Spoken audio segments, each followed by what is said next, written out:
आप सभी को जय मसीह की। प्रभु यीशु के मधुर और मीठे नाम में आज की इस आराधना में मैं आप सभी का स्वागत करता हूं। जो फर्स्ट टाइम हमारे साथ इस आराधना में शामिल हैं, हम उनका भी स्वागत करते हैं। आज पुनरुत्थान पर्व के पूर्व का 9वां रविवार है और आज के दिन को हम लोग सेप्तुआजेंसिमा के रूप में भी हम लोग मनाते हैं, जिसका अर्थ है कि ईस्टर से 70 दिन जो है हम लोग अपनी लैंड की तैयारी में जाएंगे।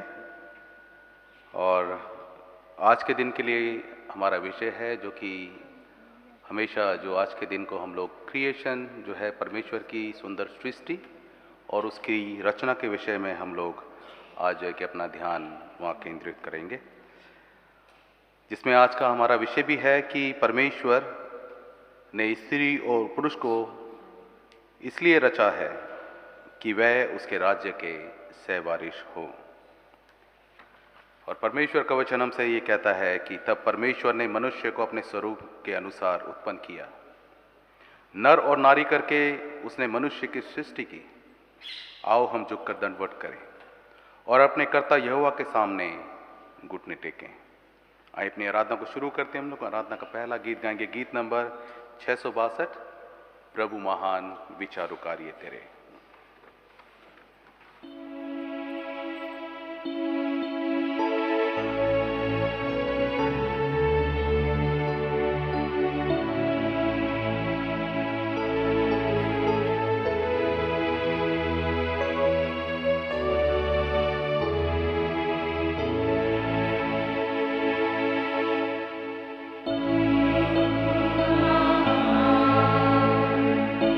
विचारुकारी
आइए प्रभुज की तैयारी में सेक्शन 3 प्रभु यीशु मसीह के अनुग्रह, परमेश्वर का प्रेम और पवित्र आत्मा की सहभागिता आप सभी के साथ हो।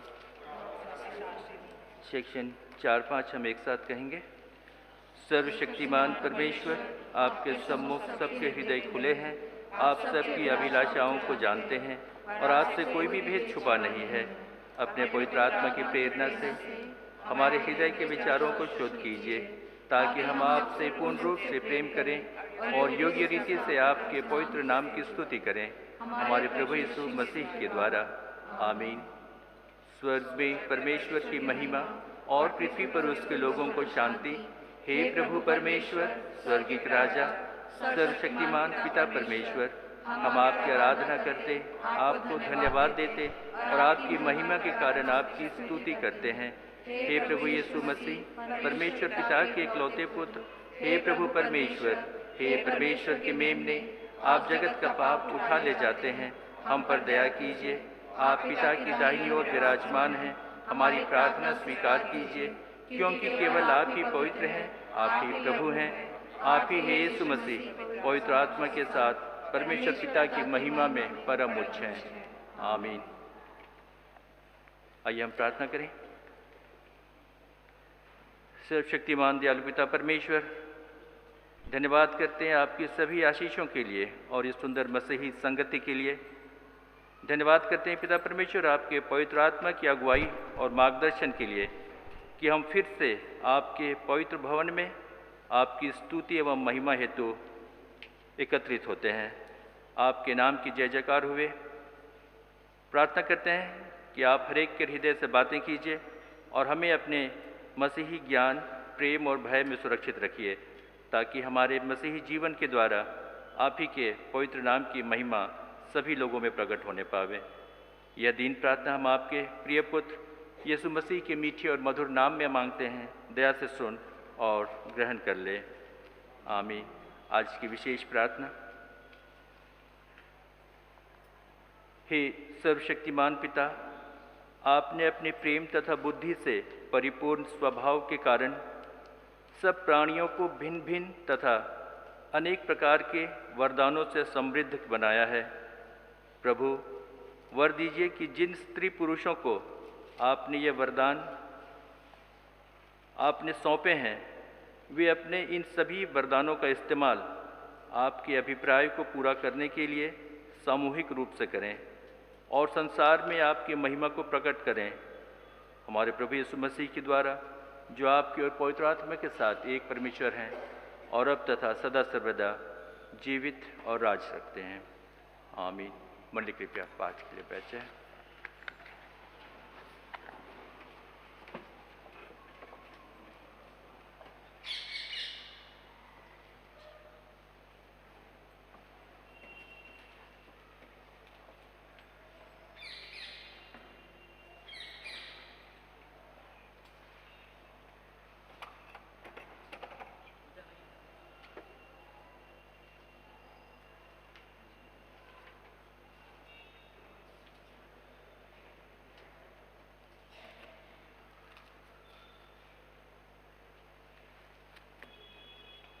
आज का पहला पाठ उत्पत्ति 4:8 18 से 25। पहला पाठ दूसरा उत्पत्ति 4:8 18 से 25।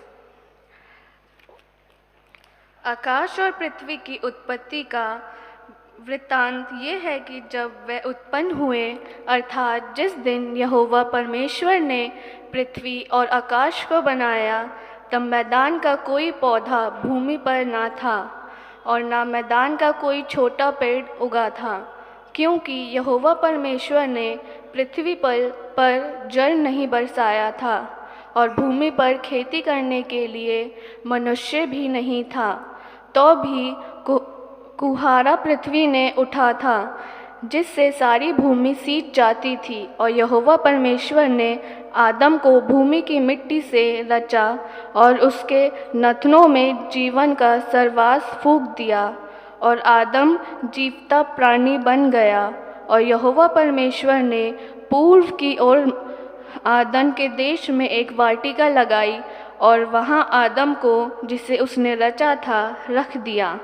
फिर यहोवा परमेश्वर ने कहा, आदम का अकेला रहना अच्छा नहीं, मैं उसके लिए एक ऐसा सहायक बनाऊंगा जो उससे मेल खाए। और यहोवा परमेश्वर भूमि में से सब जाति के बनेले पशुओं और आकाश के सब भांति के पक्षियों को रचकर आदम के पास ले आया कि देखे कि वह उनका क्या क्या नाम रखता है।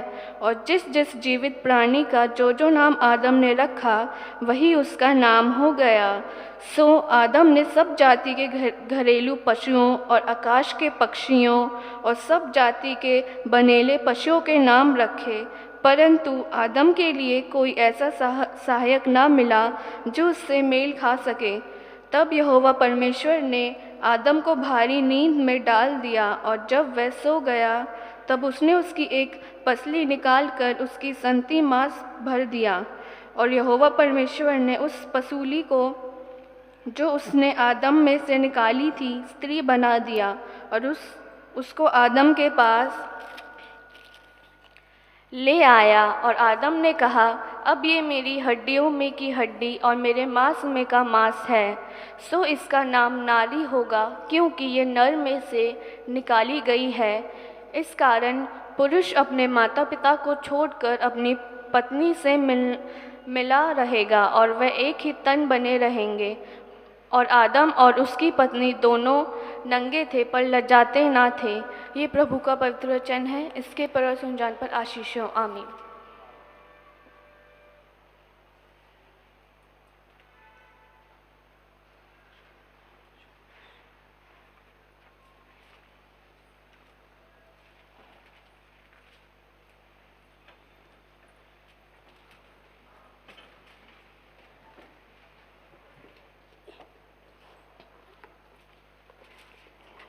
हम पढ़ेंगे भजन संहिता 148 7 से 14, साम चैप्टर 148 7 to 14।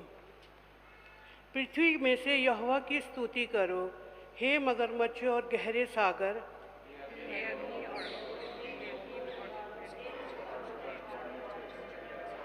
ये पहाड़ों और सब टीलों के फलदायी वृक्षों और सब देवदारों,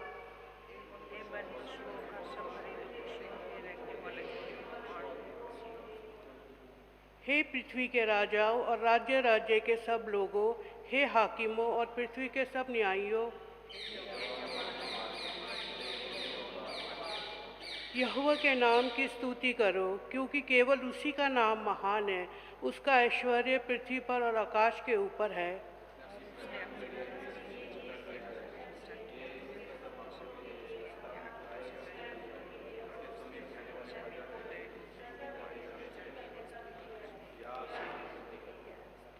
पिता पुत्र और पवित्र आत्मा के नाम की महिमा हो, आदि की अभय और सदा सर्वदा रहेगी। आमीन।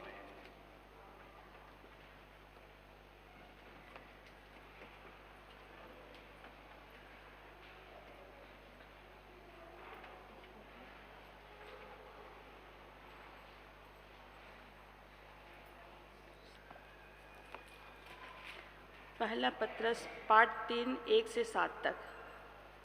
हे पत्नियों, तुम भी अपने पति के अधीन रहो, इसलिए कि यदि इनमें से कोई ऐसे हो जो वचन को ना मानते हो, तो भी तुम्हारे भय सहित पवित्र चाल चलन को देखकर बिना वचन के अपने अपनी पत्नी के चाल चलन के द्वारा खींच जाए। तुम्हारा श्रृंगार दिखावटी ना हो, अर्थात बाल गुथना और सोने के गहने या भांति भांति के कपड़े पहनना, वरन तुम्हारा छिपा हुआ और गुप्त मनुष्यत्व नम्रता और मन की दीनता की अविनाशी सजावट से सुसज्जित रहे, क्योंकि परमेश्वर की दृष्टि में इसका मूल्य बड़ा है।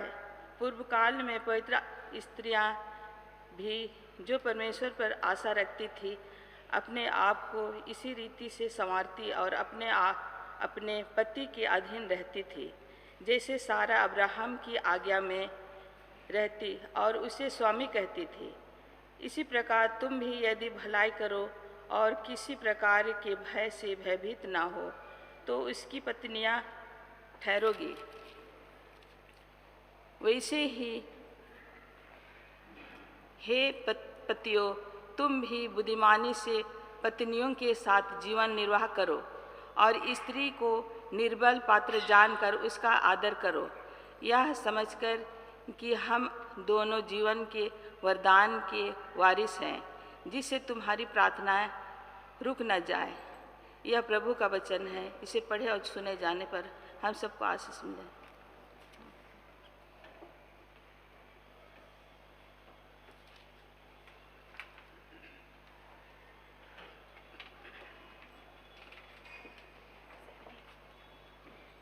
शुभ संदेश के पढ़े जाने और उस पर मनन करने के पहले हम गीत गाएंगे।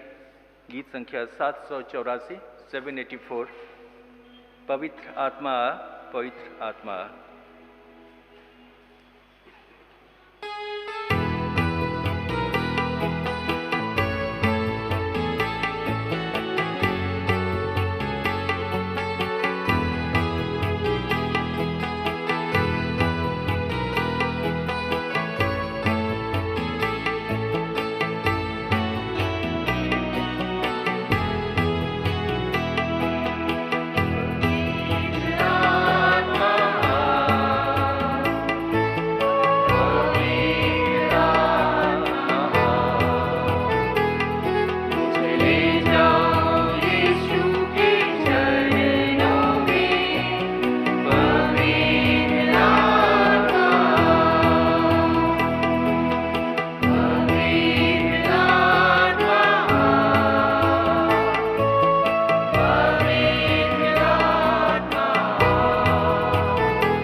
आज के शुभ संदेश के लिए लिया गया वचन है पवित्र मरकुस रचित सुसमाचार उसका 10वां अध्याय उसके 2 से 9 पद तक। मरकुस 10 2 से 9 पद तक।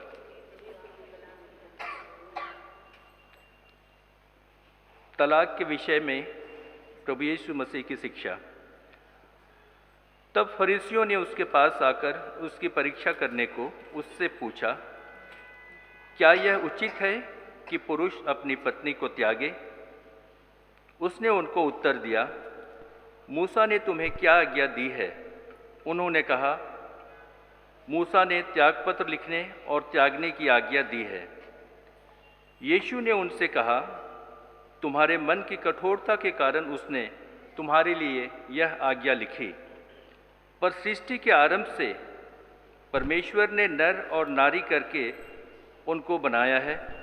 इस कारण मनुष्य अपने माता पिता से अलग होकर अपनी पत्नी के साथ रहेगा और वे दोनों एक तन होंगे। इसलिए वे अब दो नहीं पर एक तन हैं। इसलिए जिसे परमेश्वर ने जोड़ा है उसे पर मनुष्य अलग ना करे। यह ख्रीस्त का शुभ संदेश है।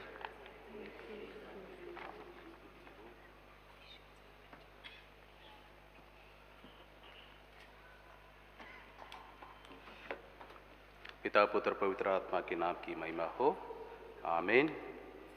प्रार्थना करें। धन्यवाद प्रेमी पिता परमेश्वर, धन्यवाद देते हैं आज के इस सुंदर दिन के लिए, आज की सुंदर संगति के लिए पिता परमेश्वर, जब हम सब लोग यहाँ पर इकट्ठा होते हैं। प्रभु जी, आज के दिन तेरा जो भी वचन पढ़ा गया है, जब उस पर मनन चिंतन करने जाते हैं प्रभु जी, हमारे बुद्धि को और समझ को खोलें पिता परमेश्वर। और प्रभु जी, हमें वो समझने वाला मन दे कि प्रभु तेरे वचनों को हम लोग अच्छे से समझ सकें और उस पर प्रभु जी हम अमल कर सकें। इस प्रार्थना का उद्धार करता खुदा यीशु मसीह के नाम से मांगते हैं, आमीन। मंडलियाँ बैठें।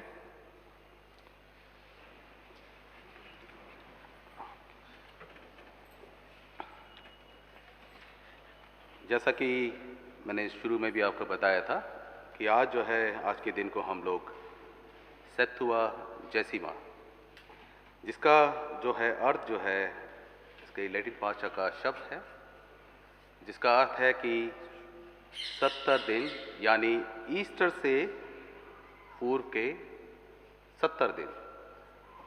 और यदि हम लोग देखें तो एश वेडनेसडे से पहले का तीसरा रविवार, और इन दिनों को हम लोग जो है कि प्री लैंड डेज भी हम लोग कहते हैं कि लैंड डेज शुरू होने से पहले की हमारी तैयारी। क्योंकि जब हम लोग देखते हैं कि हमारा जब 40 दिन का जो उपवास है, जो एश वेडनेसडे से शुरू हो जाएगा, तो ये हमें संकेत देता है कि हम लोग जो है कि उपवास काल के नज़दीकी में है। और जो है कि 5 मार्च को एश वेडनेसडे है, जिस दिन जो है कि हम लोग यहाँ पे सर्विस करेंगे। और जो है कि हम लोग इन दिनों में देखते हैं कि जब हम लोग ये सेप्तुअजिंता हम लोग मनाते हैं, उसमें जो है कि हम लोग क्रिएशन के ऊपर बात करते हैं। क्रिएशन मतलब कि परमेश्वर की सुंदर सृष्टि। कि हम लोगों ने वचन में पढ़ा कि जो है कि पृथ्वी पर कुछ भी नहीं था, ना पेड़ पौधे, ना पशु पक्षी, कुछ भी नहीं था। लेकिन परमेश्वर ने इस सुंदर सृष्टि की क्या करी, उसने रचना की।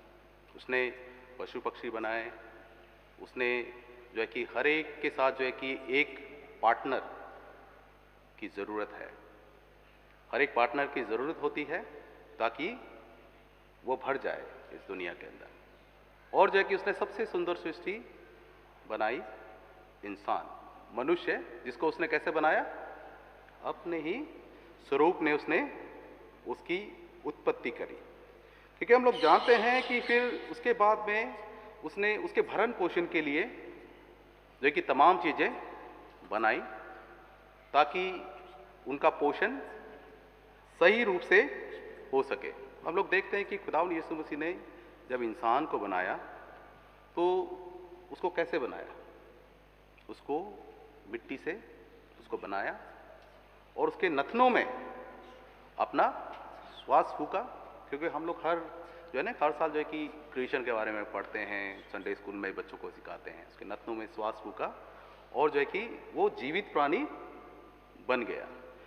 और हम लोग देखते हैं कि परमेश्वर ने आदम को देखा कि वो कैसा है? अकेला है। अकेला है, उसके लिए ज़रूरत है कि एक सहायक की। लेकिन परमेश्वर ने जितने भी जो बनेले पशु पक्षी जो बनाए थे, उन सबको जो है कि आदम के पास लेके आए। आदम से क्या बोला कि इनके क्या रखो? नाम रखो। उसने जो है कि सब पशु पक्षियों के उसने नाम रखे। जो नाम उसने रखे वो नाम उनका वो नाम हो गया। लेकिन परमेश्वर ने देखा कि ओके, सब ठीक है, सब लोग इसके बाद, बट कोई भी जो है इसके साथ मेल नहीं खाता है। तो हम लोग फिर देखते हैं कि आगे परमेश्वर ने इसको क्या किया? नींद में सुला दिया। और सुलाने के बाद जो है कि उसकी एक पसली निकाली और उससे उसने क्या बनाया, स्त्री को बनाया।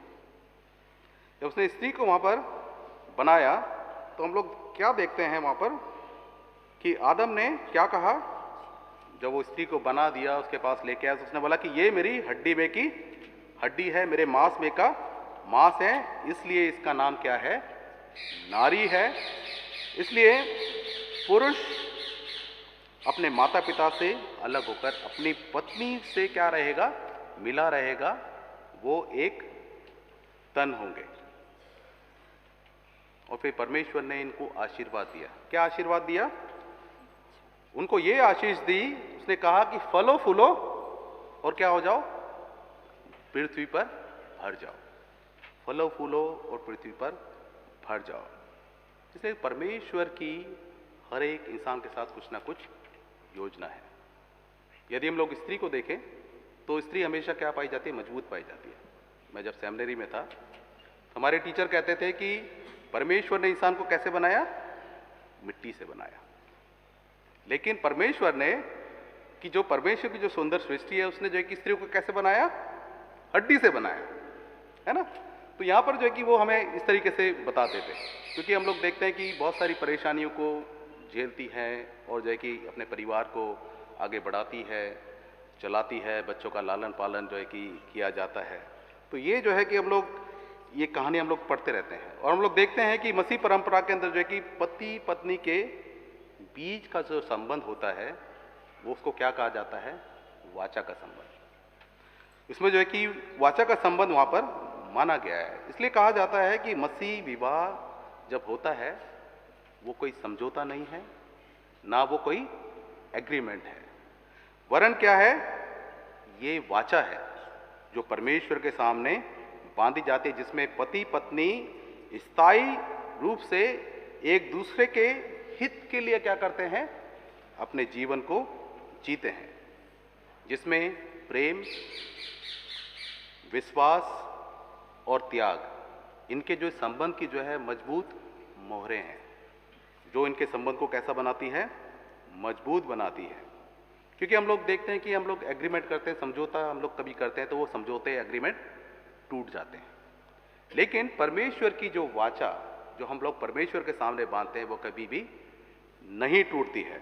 यदि वो कोई इसको तोड़ता है तो वो परमेश्वर की दृष्टि में क्या करता है, वो गुनाह करता है। इसलिए जैसा परमेश्वर अपनी वाचाओं में अपनी प्रतिज्ञाओं के प्रति वफादार रहा, परमेश्वर इस मानव जाति से भी यही अपेक्षा करता है कि वो भी आपसी संबंध में कैसा रहे, ईमानदार रहे। अपनी वाचा में जो उसने परमेश्वर के सामने बांधी है उसके अंदर क्या रहे, वो ईमानदार रहे। जो विवाह के समय पति पत्नी के बीच में वाचा बांधी जाती है। इसलिए मनुष्य जीवन में जो है कि विवाह एक ऐसा जो है कि लोक अनुष्ठान है जिसमें स्त्री पुरुष कलीसिया के सामने और परमेश्वर के सामने क्या करते हैं, एक दूसरे के साथ ईमानदारी से जीवन व्यतीत करने की वाचा को क्या करते हैं, बांधते हैं, प्रतिज्ञा करते हैं, ताकि कोई भी जब विवाह करता है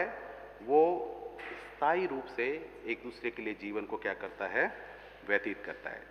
इसलिए विवाह से पूर्व जो है स्त्री और पुरुष को यह बताया जाता है कि कोई भी व्यक्ति या कोई भी स्त्री या पुरुष जो है विवाह को हल्के में ना ले, ना उतावलेपन से कोई निर्णय ले, कोई डिसीजन ले। इसलिए कहा क्योंकि ये जो है मिलन कैसा है, विवाह एक ऐसा मिलन है जो कुछ समय का नहीं है वरन जीवन भर का इसको मिलन कहा गया है। इसलिए एक पति पत्नी को चाहिए कि वो एक दूसरे के प्रति क्या रहें, ईमानदार रहें और एक दूसरे के प्रति जो है कि एक दूसरे का वो आदर करें, सम्मान करें और एक दूसरे पर भरोसा रखें, उस पर विश्वास करें और एक दूसरे से प्रेम करें। यदि उनके बीच में कोई समस्या उत्पन्न होती भी है तो उसका जो है कि हल ढूंढने की कोशिश करें, किसके द्वारा, बातचीत करने के द्वारा से उसका हल ढूंढें। क्योंकि जब परिवार के अंदर होता है तो इससे परिवार क्या होता है, मजबूत होता है। इससे परिवार मजबूत होता है, उनके रिश्ते कैसे होते हैं, और अधिक मजबूत होते हैं। यदि हम लोग मलाकी नबी की पुस्तक में यदि हम लोग देखें तो मलाकी नबी उसका 13 से 16 में जो है कि यहाँ पर जो है, यहाँ पर जो इजरायली लोग थे वो लोग क्या कर रहे थे, अपनी पत्नियों को छोड़ रहे थे, उनको त्याग रहे थे, उनको क्या कर रहे थे, वो तलाक दे रहे थे। तो नबी ने जो है कि यहाँ पर जो है कि इनको डांटा और जो है कि उनको कहा कि तुम विश्वासघात क्यों करते हो अपने पत्नियों के खिलाफ, जबकि उन्होंने परमेश्वर को साक्षी मानकर जो है उनसे विवाह किया था, परंतु यहाँ पर वो अपनी पत्नियों को क्या दे रहे थे, तलाक दे रहे थे, ताकि वो दूसरा विवाह क्या कर दूसरी जो है कि स्त्री से क्या कर सके, विवाह कर सके। लेकिन परंतु यहाँ पर मलाकी जो है उन्हें सभी बातों के लिए क्या करता है, वो डांटता है, वो बताता है कि ये परमेश्वर के दृष्टिकोण में ये चीज बिल्कुल भी सही नहीं है। उसको आह्वान देता है कि तुम जो है अपनी पत्नी से विश्वासघात मत करो, क्योंकि परमेश्वर ऐसे कामों से, ऐसे कार्यों से क्या होता है, क्रोधित होता है। परमेश्वर जो है कि ऐसे कामों से क्रोधित होता है, क्योंकि विवाहिक वाचा केवल दो लोगों के बीच में एक समझौता नहीं है, वरन वो क्या है, ये एक वाचा है जो परमेश्वर के साथ में बांधी जाती है। और परमेश्वर हर एक स्त्री और पुरुष से जो विवाह करते हैं उनसे अपेक्षा करता है कि वो इस वाचा में जीवन भर क्या रहें, मजबूती से खड़े रहें। इसलिए जो कोई अपनी पत्नी को त्यागता है या उसे तलाक देता है, वह परमेश्वर की नज़र में क्या करता है, विश्वासघात करता है, और ऐसे व्यक्ति से परमेश्वर क्या करता है, घृणा करता है। इसलिए विवाह के लिए बताया गया है कि विवाह को बड़ी गंभीरता से लेना चाहिए, क्योंकि विवाह इस दुनिया के अंदर कोई मजाक या खेल बिल्कुल भी नहीं है, वरन ये तो परमेश्वर द्वारा ठहराया गया एक पवित्र बंधन है, एक पवित्र रिश्ता है जो परमेश्वर के समक्ष जो है वाचा को यहाँ बांधा जाता है, जो ईश्वर का मनुष्य के लिए ये एक सुंदर उपहार है। क्योंकि जब विवाह होता है तो क्या होता है, परिवार बनता है, परिवार में बनता है तो बच्चे होते हैं, जिम्मेदारियां उनके प्रति बनती है, क्योंकि एक परिवार को बनाने के लिए जो है कि विवाह किया जाता है। आज का जो सुसमाचार हम लोगों ने पढ़ा, मरकुस रचित सुसमाचार का 10वां अध्याय उसके 2 पद से लेकर उसके 9 पद तक, इसमें जो है कि हम लोग देखते हैं कि फरीसी लोग खुदावंद यीशु मसीह के सामने उनको टेस्ट करने के लिए, उनको आजमाने के लिए उनके सामने आए, और ताकि जो है कि अपनी बातों में उनको जो है कि फंसाए, और ताकि उन पर क्या लगा सके, वो दोष लगा सके। और वो तलाक के संबंध में जो है कि खुदावंद यीशु मसीह से यहाँ एक कठिन प्रश्न पूछते हैं कि प्रभु यीशु से कहते हैं कि क्या किसी व्यक्ति को अपनी पत्नी से तलाक देना व्यवस्था के अनुसार उचित है? लेकिन यहाँ खुदावंद यीशु मसीह का क्या उत्तर होता है, वो कहते हैं कि मूसा इसके विषय में क्या आज्ञा देता है, मूसा ने इसके विषय में क्या कहा है। उन्होंने कहा कि मूसा ने कहा है कि कोई भी यदि किसी अपनी पत्नी को क्या करे, तलाक देना चाहे तो उसको लिखित रूप में दे। कैसा दे? लिखित रूप में प्रमाण करे। यदि हम यहाँ पर देखें तो यहाँ पर जो है कि त्याग पत्र जो है उचित साबित करने के लिए नहीं था। त्याग पत्र जो है कि महिलाओं की सुरक्षा के लिए था, उनके सुरक्षा के अधिकार के लिए था, ताकि वो जो है कि अपने जीवन के अंदर जब वो रहती है तो वो पुनः क्या कर सके, दूसरा विवाह कर सके। लेकिन यहाँ पर जो है कि खुदावंद यीशु मसीह ने उनको कहा कि तुम्हारे मन क्या है, कठोर है। इसके लिए जो है कि मूसा ने जो है इस आज्ञा को उसने लिखा, व्यवस्था के अंदर इस आज्ञा को लिखा कि कोई भी व्यक्ति पत्नी को जब त्यागता है तो उसको जो है कि प्रमाण पत्र दे। परंतु यहाँ पर जो है कि खुदावंद यीशु मसीह जो है फरीसियों को जो है कि उस सृष्टि के आरंभ की ओर लेके जाते हैं, उनको बात याद दिलाते हैं कि परमेश्वर ने स्त्री और पुरुष को जो है बनाया, नर नारी करके बनाया, ताकि वो अपने माता पिता से अलग रहकर जो है कि दोनों क्या हो, एक परिवार को शुरू करें। क्योंकि वो जो है कि अब दो नहीं वरन क्या है, वो एक तन है और एक तन होंगे, और जो है कि वो एक साथ रहेंगे, उनके सुख दुख को जो है कि आपस में एक सुख दुख को क्या करेंगे, वो बांट पाएंगे। तो वो जो है कि अब एक है, दो नहीं है। तो खुदावन में जो है कि परिवार में जब विवाह होता है तो परिवार में जो है संख्या बढ़ती है, लोग उसमें और अधिक बढ़ते हैं, और परमेश्वर की ये ब्लेसिंग है। जब शादी करते हैं तो ये आशीर्वाद दिया जाता है कि जो है परमेश्वर संतान उनको प्रदान करे। इसलिए विवाह के संपन्न होने के बाद हमेशा ये कहा जाता है कि जिसे परमेश्वर ने जोड़ा है उसे कोई भी अलग ना करे। यदि हम आज के समाज में देखते हैं तो अधिकतर बहुत सारे ऐसे परिवारों में ऐसे लोग हैं जो परिवारों को तोड़ने की कोशिश करते हैं। उनके अपने परिवार में ही लोग ऐसे मिल जाते हैं जो कि परिवार को तोड़ने की कोशिश करते हैं। वरन खुदा कहता है कि हमें कोशिश करनी चाहिए जो परिवार में जो है कि टेंशनें आ गई हैं उसको टूटने ना दे, बल्कि क्या करें, उनको वापस से एक कर दे, वापस से क्या कर दे, जोड़ दे। क्योंकि जो है कि परमेश्वर की दृष्टि में जो कोई किसी परिवार को डिस्ट्रॉय करता है वो खुदा की दृष्टि में क्या करता है, गुनाह करता है और पाप करता है। और परमेश्वर ऐसे कामों से क्या है, घृणा करता है। क्योंकि जब खुदावंद यीशु मसीह के समय में भी जो है कि ये कठिन समस्या थी, उस समय में भी ये समस्या थी कि लोग जो है कि अपने पत्नियों को क्या करते थे, तलाक देते थे, और उन पर नियंत्रण करना जो है कि बहुत ही ज़्यादा मुश्किल हो गया था। उसी गंभीर समस्या जो है कि हम लोग आज के समाज में भी हम लोग देखते हैं। हम लोग मसीह लोग में भी जो है कि हम लोग इस समस्याओं को देखते हैं जो हमारे बीच में पाई जाती है। लेकिन हमें जो है कि हमेशा उस बात को याद रखना है कि हमने परमेश्वर के सामने वाचा बांधी थी कि हम एक दूसरे के साथ सुख में, दुख में, परेशानी में हर समय क्या रहेंगे, एक दूसरे के साथ खड़े रहेंगे, एक दूसरे को क्या देंगे, हौसला देंगे। और जो है कि हमेशा ये चीज़ जो है कि याद हमें करनी चाहिए। लड़ाई झगड़े होते हैं उसको आपको क्या करना है, सॉर्ट आउट करना है। क्योंकि हम लोग जानते हैं कि परमेश्वर द्वारा स्थापित किया गया ये एक पवित्र बंधन है जिसको तोड़ने से या उसके टूटने से परमेश्वर कभी भी खुश नहीं होता है, परमेश्वर कभी भी प्रसन्न नहीं होता है। वरन विवाह जो है जीवन भर का एक जुड़ाव है जो मजबूती के साथ जब तक हम लोग वायदा करते हैं, जब तक हम इस दुनिया में हैं तब तक जो है कि हम एक दूसरे के साथ हम लोग हमेशा खड़े रहेंगे, एक दूसरे का सम्मान करेंगे, एक दूसरे के साथ रहेंगे। और जो है कि इनके बीच की जुड़ाव का जो है कि मेन जो आधार है वो क्या है, प्रेम है।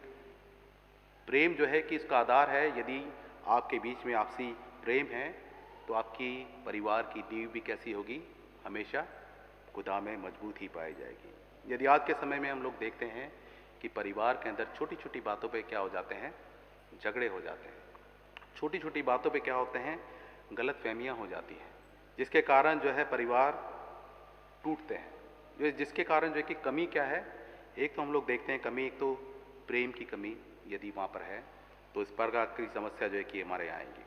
यदि परिवार में लोग पति पत्नी एक दूसरे को समय नहीं देते हैं तो वो कमी जो है कि वहाँ पर पाई जाएगी। यदि जो है कि परिवार के अंदर एक दूसरे के पर यदि विश्वास की कमी है, एक दूसरे के पर भरोसा नहीं करते हैं तो उसका कारण, टूटने का कारण ये भी हो सकता है। यदि परिवार के अंदर जो है पति पत्नी एक दूसरे का सम्मान या आदर नहीं करते हैं तो वो भी जो है कि एक विवाह के टूटने का कारण बन जाता है। यदि परिवार के अंदर रिफाकत की कमी है, संगति की कमी है, क्योंकि हम लोग आज के समय में देखते हैं तो रिफाकत की कमी बहुत कम पाई जाती है कि हम लोग कौन सा वो दिन है जिस दिन जो है कि परिवार के सब लोग एक साथ बैठ के टेबल पर बैठे हों और जो है कि भोजन कर रहे हैं। बहुत कमी पाई जाती है। हम लोग एक दूसरे से, हम लोग वहाँ पे रिफाकत है कि हम लोग एक दूसरे से बातचीत करें, क्योंकि वो चीज़ें क्या हो गई हैं, ख़त्म हो गई है। क्योंकि उन चीज़ों की जगह जो है कि दूसरी चीज़ों ने ले ली है। हम लोग जो है कि मोबाइल में, गैजेट्स में जो है कि अपने टाइम को ज़्यादा व्यतीत करते हैं। परिवार के साथ में हम लोग अपने समय को हम लोग बहुत ही कम व्यतीत करते हैं।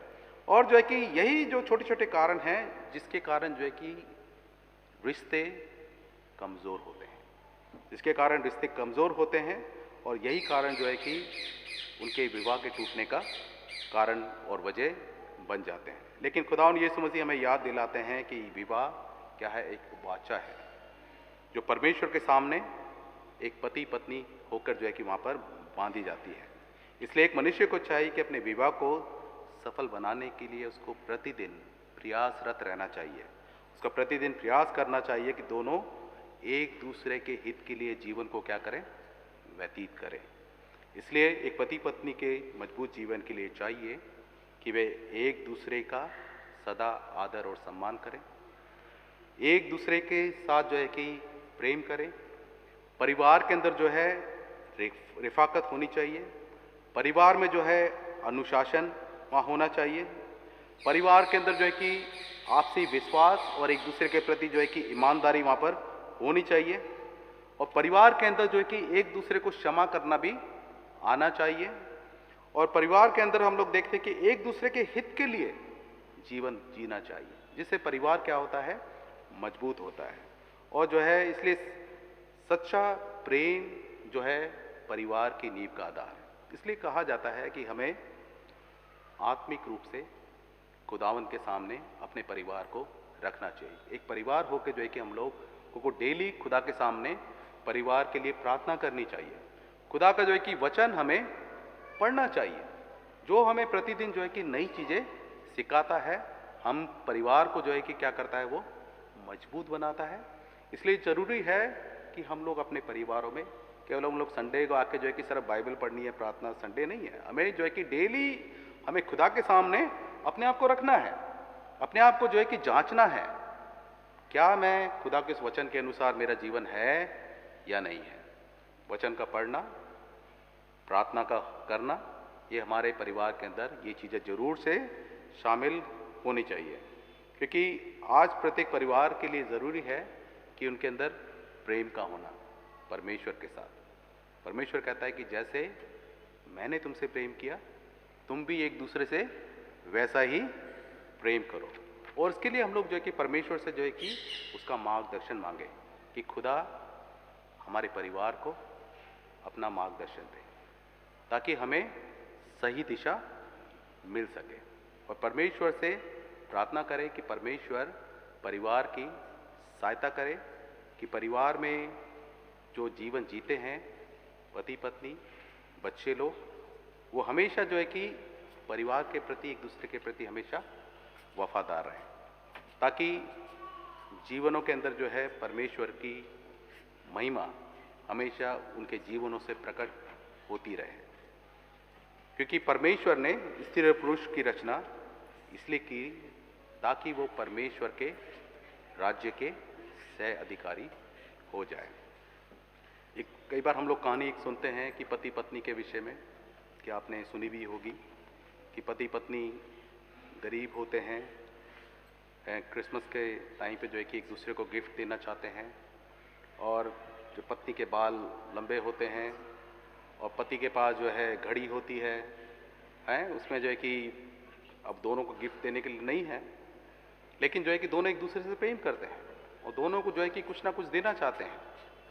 तो हम लोग देखते हैं कि अपनी पत्नी के लिए वो एक सुंदर सा हेयर बैंड खरीदता है ताकि वो अपने बालों में लगा सके और वो सुंदर दिख सके, क्या करके अपनी घड़ी को बेचकर।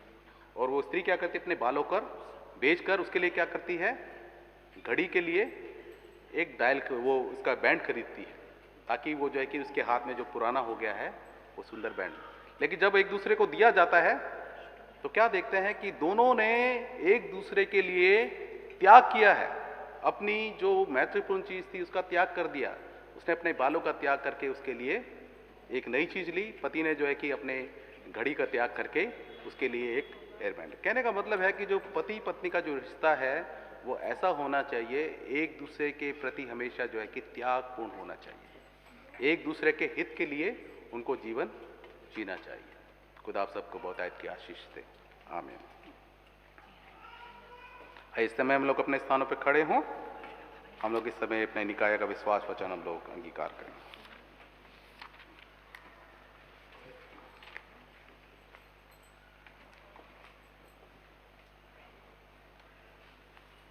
हम एक परमेश्वर सर्वशक्तिमान पिता पर विश्वास करते हैं, वह स्वर्ग और पृथ्वी का और समस्त दृश्य अदृश्य वस्तुओं का करता है।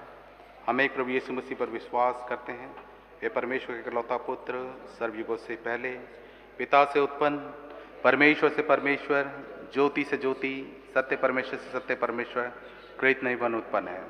और उनका पिता का तत्व एक ही है, उन्हीं के द्वारा सब वस्तुएं बनी। हम मनुष्य के लिए और हमारे उद्धार के निमित्त वह स्वर्ग से उतर आए। वे कुमारी मरियम से जन्मे और मनुष्य बने। पैंतुस पिलातुस के शासन में हमारे लिए तो क्रूस पर चढ़ाए गए। उन्होंने दुख भोगा, वे मरे और गाड़े गए। और पवित्र शास्त्र के कथन के अनुसार वे तीसरे दिन जिए थे। वे स्वर्ग पर चढ़ गए और पिता की दाहिनी ओर विराजमान हुए। वे जीवित और मृतकों का न्याय करने के लिए महिमा के साथ गिराएंगे। उनके राज्य का कभी अंत न होगा। हम पवित्र आत्मा पर विश्वास करते हैं। वह प्रभु और जीवन दाता है। वे पिता और पुत्र से निकलता है। पिता और पुत्र के साथ उसकी आराधना और स्तुति की जाती है। वह नबियों के द्वारा बोला। हम एक पवित्र, सार्वलौकिक और प्रेरित कलीसिया पर विश्वास करते हैं। हम पापों की क्षमा के लिए बपतिस्मे को मानते हैं। हम मृतकों के पुनरुत्थान की और आने वाले युग के जीवन की प्रतीक्षा करते हैं। आमीन। मंडली कृपया बैठें। सूचनाएं पढ़ी जाएंगी।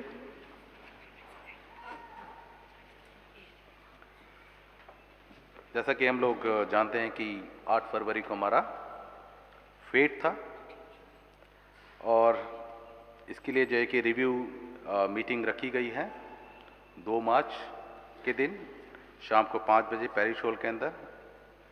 और आप सभी लोग जो है कि उसमें इनवाइटेड हैं, जितने भी स्टॉल होल्डर थे, और आप सभी इसमें शामिल हो सकते हैं। और इसमें जो है कि इसके बाद डिनर का भी जो है इंतज़ाम है। जो बच्चे कंफर्म होना चाहते हैं, यदि आप में से कोई इंटरेस्टेड हैं, यदि उनकी उम्र कंफर्मेशन के लिए हो गई है, तो जो है कि अपने आप को रजिस्टर करें। आप ऑफिस से फॉर्म लेके उसको भर के जो डॉक्यूमेंट्स हैं जो मांगे गए हैं उसके साथ में इसको साथ में अटैच करके आप फॉर्म को ऑफिस में जमा कर सकते हैं कि आपकी कंफर्मेशन की क्लासेस 1 मार्च से शुरू हो जाएगी। और जो है कि बड़ी खुशी की बात है कि अब हम लोग जो है कि फादर मोनोदीप का जो नाम जो है कि यहाँ पर हम लोग लिखते थे कि लीड प्रेस्बिटर, अभी जो है कि उनको थोड़ा प्रमोट कर दिया गया है। अब जो है वो कैथेड्रल के जो है कि डीन जो है कि अब उनको हम लोग प्रोनाउंस करेंगे। तो अभी फादर मोनोदीप के आगे डीन वहाँ पे लगा दिया, उनको जो है कि प्रमोशन उनका वहाँ पर कर दिया गया है। वो कैथेड्रल के जो है कि अब वो डीन है, लीड प्रेस्बिटर नहीं बल्कि क्या है वो डीन है। जैसा कि हम लोगों ने जिन्होंने फेट में पार्टिसिपेट किया, तो जो है कि फेट की जो है कि जो कलेक्शन की जो फिगर है वो अब तक जो फिगर है वो आज तक की वो ऐसे है कि फेट के दिन जो अमाउंट जो कलेक्ट हुआ वो 28,75,970 रुपये, और जो एडवर्टाइजमेंट से जिसमें जो अमाउंट जो आया 21,50,000, और जो लोगों द्वारा डोनेशन दी गई 26,19,033 रुपये, और टोटल जो कलेक्शन है अब तक का 76,46,003 रुपये। और अभी भी जो है कि कुछ अमाउंट, कुछ कलेक्शन जो है कि कुछ अमाउंट आना बाकी है। जो इसकी जो फाइनल फिगर होगी वो हमारे जो कन्वीनर हैं मिस्टर जस्टिन जे कुमार जो है कि वो हमें उसका जो फाइनल फिगर जो है कि हमें बाद में आने वाले दिनों में वो उसको बताएंगे। जैसे कि हमारे पास जो फ्लायर है, फ्लायर के बैक साइड में डेट्स यहाँ पे दी हुई है, तो आप कृपया करके इन डेट्स को याद रखें, जिसमें एश वेडनेसडे 5 मार्च को है, मॉन्डी थर्सडे 17 अप्रैल को है, गुड फ्राइडे की सर्विस 18 अप्रैल, और ईस्टर डे हम लोग 20 अप्रैल को हम लोग सेलिब्रेट कर रहे हैं। कृपया अपने साथ ये फ्लायर ले जाएं और इस डेट को जो है कि आप याद रखें। और हमारे लास्ट संडे का ऑफरिंग जो रहा है 57,759 रुपये।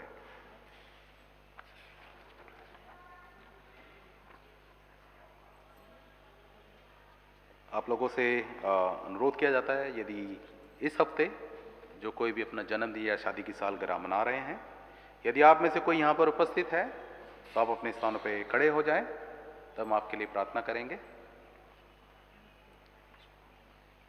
खुदा आपको आशीष दे। माइकल, आइए हम प्रार्थना करें। धन्यवाद अनुग्रहकारी पिता परमेश्वर, आपकी दया के लिए, आपके अनुग्रह के लिए जो प्रतिदिन आप अपने विश्वासी लोगों पर उंडेलते हैं। धन्यवाद देते हैं पिता परमेश्वर।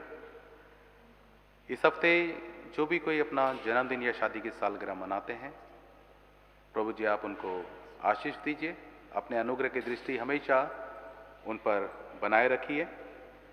जैसा प्रभु जी बीते वर्ष में आप उनके संग साथ रहे, आने वाले वर्ष में भी प्रभु जी आप उनके संग साथ रहे, उनको बुद्धि और ज्ञान से परिपूर्ण करें, अच्छी सेहत और अच्छी तंदुरुस्ती दे पिता परमेश्वर, और हर एक प्रकार के शैतानी खतरों से, बीमारियों से प्रभु जी आप उन्हें बचा के रखिए, और आंखों की पुतली के समान पिता परमेश्वर आप उनकी रक्षा रखवाली कीजिए, और तेरे वचन के प्रकाश में प्रभु जी उनको आगे बढ़ने में आप उनका मार्गदर्शन कीजिए। प्रभु जी प्रत्येक जन को आपके हाथ में सौंप देते हैं प्रभु जी। आने वाला वर्ष प्रभु जी इनके जीवन के लिए आशीष का कारण हो, आने वाला वर्ष प्रभु जी इनके जीवन के लिए खुशी का कारण हो, उनका जीवन प्रभु जी हमेशा आपकी समीपता में पाया जाए। प्रार्थना अपने उद्धारकर्ता खुदा यीशु मसीह के नाम से मांगते हैं, आमीन।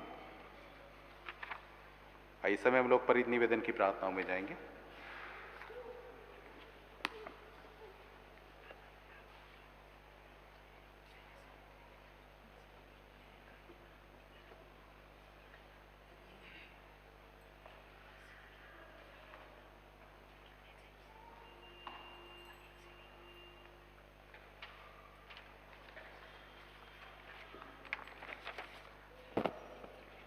आइए हम परिनिवेदन में शामिल हों। आए हम अपने समर्थन में प्रभु यीशु से निरंतर संपूर्ण मानव परिवार के लिए प्रार्थना में शामिल हों। हे दयावान प्रभु, हमारी प्रार्थना सुनिए। चर्च सशस्त्र संघर्ष पीड़ितों के साथ खड़ा है, चाहे वो कहीं भी हों, रूस, गाज़ा या यूक्रेन में, इज़राइल या फ़िलिस्तीन में, और साथ ही हॉर्न ऑफ अफ्रीका में। हमारा विशेष ध्यान इस बात पर है कि किस प्रकार विश्व भर में लोग निरंतर हिंसा के बीच अपनी राष्ट्रीय और क्षेत्रीय निष्ठा और परस्पर संबंधों को खो रहे हैं। हम हमेशा की तरह शांति स्थापना के लिए तैनात भारतीय सैनिकों के लिए जहाँ कहीं भी वो हैं प्रार्थना करते हैं। आए हम प्रभु से प्रार्थना करें। हे प्रभु, हमारे नेताओं में शांति के लिए सत्य प्रेम प्रज्वलित करें और सभी राष्ट्रों का मार्गदर्शन करें। एक ऐसे विश्व में जहां जातीय, धार्मिक, भाषाई अल्पसंख्यकों का जीवन तेजी से अनिश्चित होता जा रहा है। हे दयावान प्रभु, हमारी प्रार्थना सुनिए। हे प्रभु, हम आपसे विशेष रूप से भारत देश के लिए प्रार्थना करते हैं। हम प्रार्थना करते हैं कि भारत इस तेजी से खंडित और दरिद्र होते जा रहे उपमहाद्वीप में लोकतंत्र और शांति के प्रति अपनी प्रतिबद्धता के प्रति सचेत रहे। आए हम प्रभु से प्रार्थना करें। हे प्रभु, हमारे राष्ट्र के अगुओं, विशेषकर हमारी राष्ट्रपति श्रीमती द्रौपदी मुर्मू, प्रधानमंत्री श्री नरेंद्र मोदी, दिल्ली के उपराज्यपाल श्री वीके सक्सेना और मुख्यमंत्री, केंद्र शासित प्रदेशों, मंत्रिमंडल के सदस्यों और शासकीय दलों और जो कुछ भी उनके अधिकार में है, सबके लिए प्रार्थना करें कि वे बुद्धिमत्ता से प्रशासन कर सकें। हे दयावान प्रभु, हमारी प्रार्थना सुनिए। हे प्रभु, हम निवेदन करते हैं कि भारत में अपनी कलीसिया को सशक्त बनाएं। हम प्रार्थना करते हैं कि मणिपुर में चर्च का मार्गदर्शन करें, जहां राजनीतिक नेतृत्व में परिवर्तन से शांति प्रयास और भी जटिल हो गए हैं। आए हम प्रभु से प्रार्थना करें। हे प्रभु, हमारे सेवक विजय, हमारे मॉडरेटर रुबेन, दक्षिण भारत की कलीसिया के मॉडरेटर थियोडोसिस, मार्थोमा कलीसिया के मेट्रोपॉलिटन और पॉल, हमारे बिशप और हमारे सभी धर्म सेवकों, हमारी कलीसिया के पासवान मोनोदीप डैनियल, रत्नराज तथा जय कुमार, इन सब के लिए प्रार्थना करें कि वे आपकी कलीसिया की सेवा आपके वचन और उत्तम उदाहरण के साथ कर सकें। हे दयावान प्रभु, हमारी प्रार्थना सुनिए। हे प्रभु, इस धरती को आपके उपहार के रूप में सजोने में हमारी मदद कीजिए। जब हम अपने सिर के ऊपर नीला आसमान देखना शुरू करते हैं, तो हम गरीबों और सामाजिक कलंक के कारण हाशिए पर पड़े लोगों को याद करते हैं, जिनके लिए पर्यावरण कोई मायने नहीं रखता। आए हम प्रभु से प्रार्थना करें। हे प्रभु, उन्हें आशा दीजिए जो पीड़ा में हैं, निर्धन, भूखे, दलित और शोषित, बेरोजगार हैं, जो दुख में हैं अथवा मरणासन हैं, जो उनकी सेवा करते हैं। उन्हें सामर्थ दीजिए, उन्हें सुरक्षित रखिए। जो लोग ज़रूरतमंदों की देखभाल करते हैं, हम अपने युवाओं के लिए भी प्रार्थना करते हैं, क्योंकि वे एक ऐसी दुनिया में बड़े हो रहे हैं जहां साइबर स्पेस मानव सम्मान और व्यक्तिगत सुरक्षा के लिए खतरा बन रहा है। हे दयावान प्रभु, हमारी प्रार्थना सुनिए। हम अपनी प्रार्थनाओं में बीमारों के लिए निरंतर निवेदन करें। हे प्रभु, उन सब लोगों को जो शरीर, मन या आत्मा में पीड़ित हैं, सबल कीजिए, उन्हें संभालिए। हम विशेषकर अपनी कलीसिया के बीमारों के लिए प्रार्थना करते हैं। Mark Tully, Sharon Cook, Shirley Gupta, Honey Williams, Ponnu Thangaraj, Jinu, Manmohan Singh Chaudhary, Thomas Davis, Ila Asundi, R S. Sevak, Leela Ravenback, Anup Benson, Ashok Massey, Josephine Samson, Harrison James, Mariam Sudhir Kumar, Satish Jacob, Anna George, Greenika Shikhar, Bibin Kerketta और शिशिर सुरिन। और उन सभी के लिए प्रार्थना करें जो बीमारों और ज़रूरतमंदों की सेवा करते हैं, कि आप उन्हें अपना सामर्थ्य प्रदान करें। अपनी कलीसिया के लोगों को उनकी ज़रूरत के समय आप अपनी निरंतर उपस्थिति का स्मरण दिलाएं। आए हम प्रभु से प्रार्थना करें। हम आपके सम्मुख अपनी कलीसिया के उन सभी लोगों को स्नेह और दुख के साथ स्मरण करते हैं जो अब हमारे मध्य नहीं हैं। हम उनके लिए प्रार्थना करते हैं जिन्हें हमने खोया है। उनके साथ और सभी संतों के साथ हम आपके राज के आनंद में सहभागी हो सकें। आइए हम एक साथ प्रार्थना में सम्मिलित हों। हे स्वर्गीय पिता, अपने राज को शीघ्र प्रकट कीजिए और हमारी सभी प्रार्थनाओं को हमारे पुत्र, हमारे प्रभु उद्धारकर्ता यीशु मसीह के नाम में स्वीकार कीजिए। आमीन।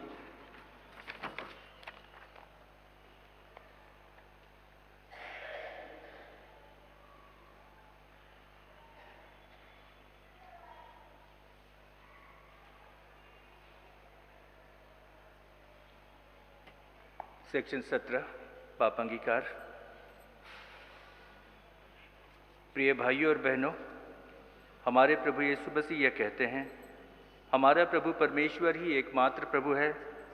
तू प्रभु अपने परमेश्वर को अपने संपूर्ण हृदय, संपूर्ण प्राण, संपूर्ण बुद्धि और संपूर्ण शक्ति से प्रेम कर। यह पहली आज्ञा है। दूसरी यह है, अपने पड़ोसी को अपने समान प्रेम कर। इनसे बड़ी और कोई आज्ञा नहीं है।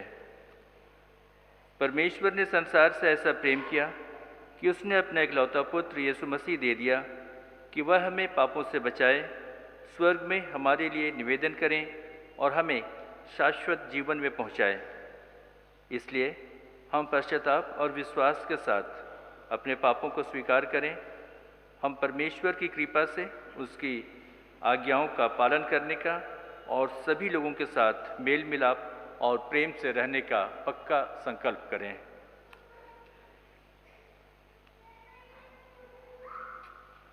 सेक्शन 19 हम एक साथ कहेंगे। हे सर्वशक्तिमान परमेश्वर, हमारे स्वर्गीय पिता, हमने मन, वचन और कर्म से आपके विरुद्ध और एक दूसरे के विरुद्ध पाप किया है। हमने अपनी अज्ञानता और दुर्बलता के कारण और जानबूझकर भी बुराई की है और भलाई करने में असफल रहे हैं। इन सब पापों के लिए हम सचमुच दुखी हैं और अंतःकरण से पश्चाताप करते हैं। आपके पुत्र यीशु मसीह ने हमारे लिए अपने प्राण दिए। उन्हीं के कारण हमने जो पाप किए हैं उनको क्षमा कीजिए और यह वर दीजिए कि भविष्य में हम नया जीवन पाकर सदा आपकी सेवा करें, ताकि आपके पवित्र नाम की महिमा हो। आमीन।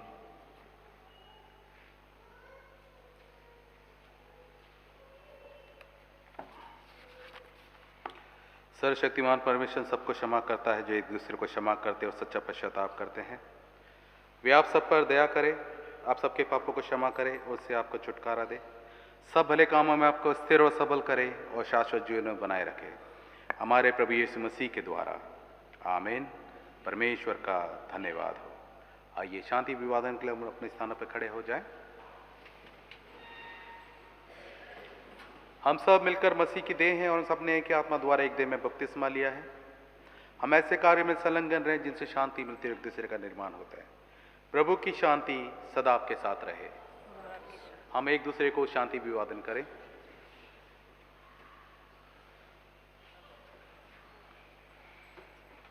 इस समय हम लोग प्रभु की महिमा के लिए हम लोग गीत गाएंगे। गीत नंबर 694 694 सृष्टि है तेरी कविता, और इस गीत के दौरान हदिया लिया जाएगा।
Thank you.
आइए हम इस भेंट को उसके साथ अपने आप को परमेश्वर की महिमा और उसकी सेवा के लिए अर्पित करें। सर्वशक्तिमान परमेश्वर, संसार के सृष्टिकर्ता, सब वस्तुएं आपसे ही प्राप्त होती है और आपकी संपत्ति में से हम आपको भेंट चढ़ाते हैं। हम आपसे विनती करते हैं कि आप इस दान को, रोटी एवं दाखरस की इस भेंट को अपने नाम की महिमा, अपने लोगों की भलाई के लिए स्वीकार कीजिए, हमारे प्रभु यीशु मसीह के द्वारा। आमीन। प्रभु यहाँ उपस्थित है, आत्मा हमारे साथ है। अपना हृदय प्रभु में लगाओ, उसको प्रभु में लगाते हैं। हम अपने प्रभु परमेश्वर को धन्यवाद दें। उनका धन्यवाद और स्तुति करना उचित है। हे पवित्र पिता, स्वर्गीय राजा, सर्वशक्तिमान और शाश्वत परमेश्वर, ये उचित ही नहीं वरन हमारा कर्तव्य और आनंद भी है कि हम हर समय और हर जगह आपके इकलौते पुत्र हमारे प्रभु यीशु मसीह के द्वारा आपको धन्यवाद दें और आपकी स्तुति करें। वही आपका सत्य और जीवित वचन है। उसी के द्वारा आपने आदि से सब वस्तुओं की सृष्टि की और हमें अपने स्वरूप में बनाया। उसी के द्वारा आप इस संसार में आने वाले प्रत्येक व्यक्ति को ज्ञान से प्रकाशित करते हैं। आपने युग युग में नबियों और विद्वानों को नियुक्त किया कि वह हमें आपका मार्ग दिखाए। उसी के द्वारा आपने हमें पाप के बंधन से मुक्त किया है। आपने उसे दे दिया कि वह हमारे लिए मनुष्य बने, क्रूस पर अपने प्राण दे और मृतकों में से फिर जी उठे। उसी के द्वारा आप अपना पवित्र एवं जीवनदायक आत्मा हमें प्रदान करते हैं, जिससे हम आपकी संतान बने और आपकी नई सृष्टि के प्रथम हो। इसलिए संतों और संतों के साथ जो आपके सिंहासन के सामने निरंतर आपकी स्तुति करते हैं, हम भी आपके नाम की महिमा का गान करते हैं और ये कहकर आपकी सराहना करते हैं, पवित्र है, पवित्र है, पवित्र है प्रभु, प्रतापी और सर्वसामर्थी परमेश्वर। स्वर्ग और पृथ्वी आपके ऐश्वर्य से परिपूर्ण है। परम में होशाना। मंडली कृपया बैठे या घुटने टेकें।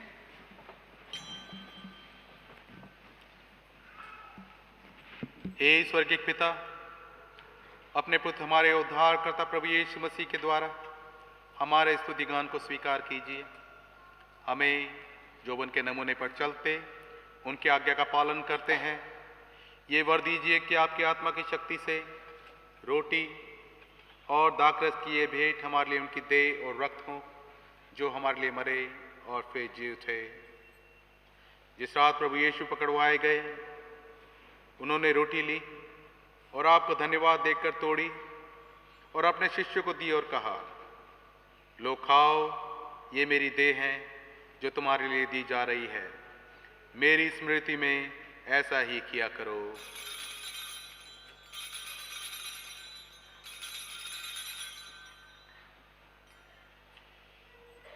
इसी प्रकार भोजन के अंत में उन्होंने कटोरा लिया और आपको धन्यवाद देकर उनको दिया और कहा, तुम सब इसमें से पियो, क्योंकि नई वाचा का मेरा रक्त है जो तुम्हारे और बहुतों की पाप क्षमा के लिए बहाया जा रहा है। तुम जब कभी इसे पियो तो मेरी स्मृति में ऐसा ही किया करो।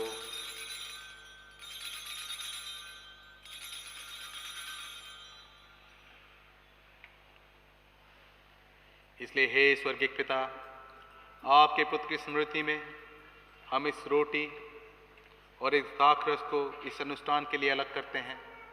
हम उसके क्रूस पर एक ही बार अर्पित सिद्ध बलिदान को, उसके मृतकों में से पुनरुत्थान को और स्वर्ग में उसके आरोहण को आनंद से मनाते और घोषित करते हैं और हम उसके महिमा सहित आने की प्रतीक्षा करते हैं।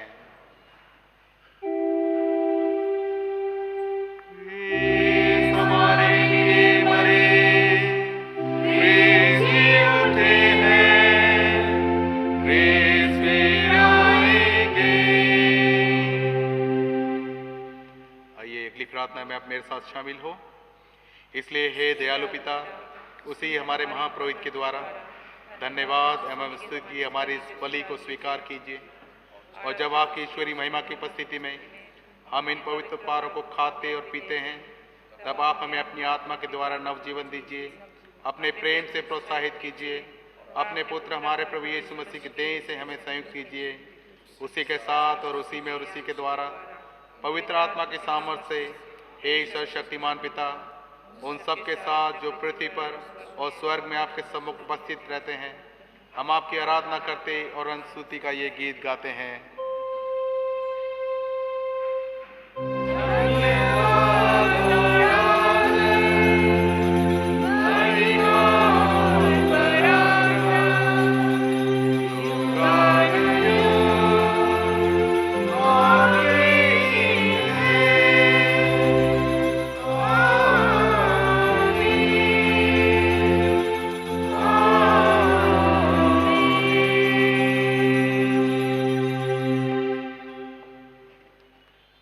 हम मसीह की देह में सहभागी होने के लिए इस रोटी को तोड़ते हैं। इस कटोरे के द्वारा जिस पर हम आशीष मांगते हैं, मसीह के रक्त में सहभागी होते हैं। आइए, जिस प्रकार हमारे उद्धारकर्ता मसीह ने हमें सिखाया है, हम प्रभु की प्रार्थना मिलकर यूं करते हैं। आए हमारे स्वर्गीय पिता, आपका नाम पवित्र माना जाए, आपका राज्य आए, आपकी इच्छा जैसे स्वर्ग में पूरी होती है वैसे ही पृथ्वी पर भी पूरी हो। आप हमारे दिन भर की रोटी आज हमें दीजिए। आप हमारे अपराधों को क्षमा कीजिए जैसे हमने अपने अपराधियों को क्षमा किया है। आप हमें परीक्षा में मत डालिए परंतु बुराई से बचा लीजिए, क्योंकि राज्य, पराक्रम और महिमा अब और सदा सर्वदा आपके ही हैं। आमीन। आइए दीन प्रवेश की प्रार्थना में मेरे साथ शामिल हो। हम सब मिलकर एक साथ कहें, हे दयामय प्रभु, हम अपनी धार्मिकता पर नहीं परंतु आपकी बड़ी और बहुविध दया पर भरोसा करके आपकी इस मेज के पास आने का साहस करते हैं। हम तो इस योग्य भी नहीं कि जो चूर चार आपकी मर्ज पर से गिरता है उन्हें चुने, पर आप वही प्रभु हैं जिनका स्वभाव सदा दया करना है। इसलिए कृपालु प्रभु, हमको ये वर दीजिए कि आपके प्रिय पुत्र यीशु मसीह की देह और रक्त को में से ग्रहण करें कि हमारी देह और आत्मा जो पाप से अशुद्ध हो गई हैं, उनके अमूल्य देह और रक्त से शुद्ध हो जाएं और वो हम में और हम उनमें सदा सर्वदा निवास करें। आमीन।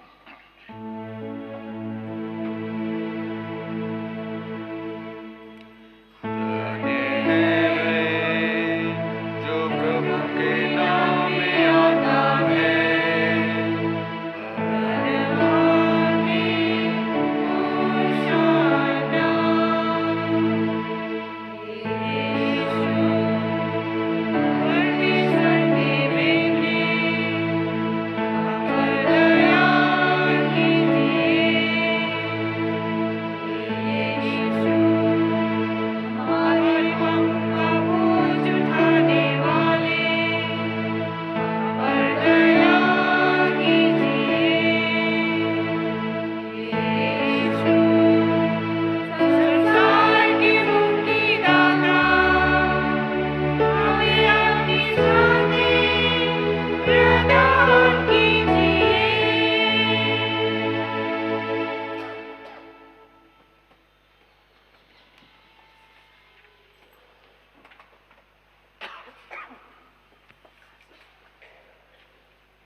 विश्वास के साथ पास आइए हमारे प्रभु यीशु मसीह की देह को जिन्होंने आपके लिए दी है, उनके रक्त को जिन्होंने आपके लिए बहा है, लीजिए, याद कीजिए यीशु आपके लिए मरे और धन्यवाद करते अपने हृदय में मसीह को विश्वास से खाइए।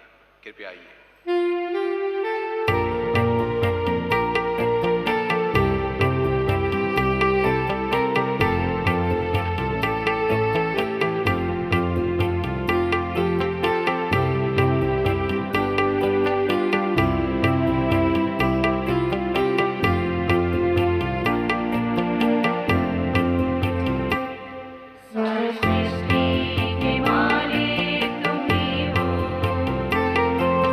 सृष्टि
प्रभु यीशु ने कहा, जीवन की रोटी मैं हूँ, जो मेरे पास आता है वह कभी भूखा ना होगा, और जो मुझ पर विश्वास करता है वह कभी प्यासा ना होगा।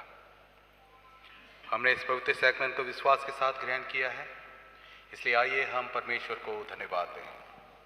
हे सर्वशक्तिमान परमेश्वर, हम आपको धन्यवाद देते हैं कि आपने अपने पुत्र यीशु मसीह की देह और रक्त के आत्मिक भोजन से हमें तृप्त किया है। अब उन्हीं के द्वारा अपने आप को जीवित बलिदान होने के लिए आपके सम्मुख अर्पित करते हैं।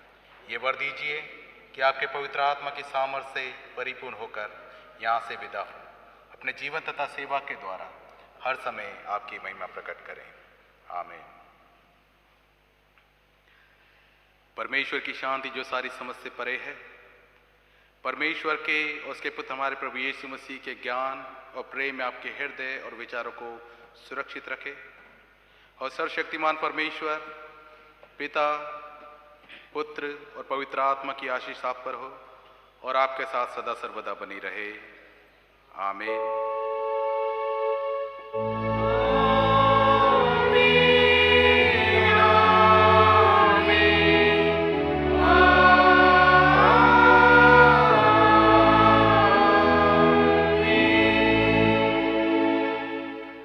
शांति से पूर्ण होकर जाइए, प्रभु से प्रेम कीजिए और उसकी सेवा में लगे रहिए। मसीह के नाम में आमीन।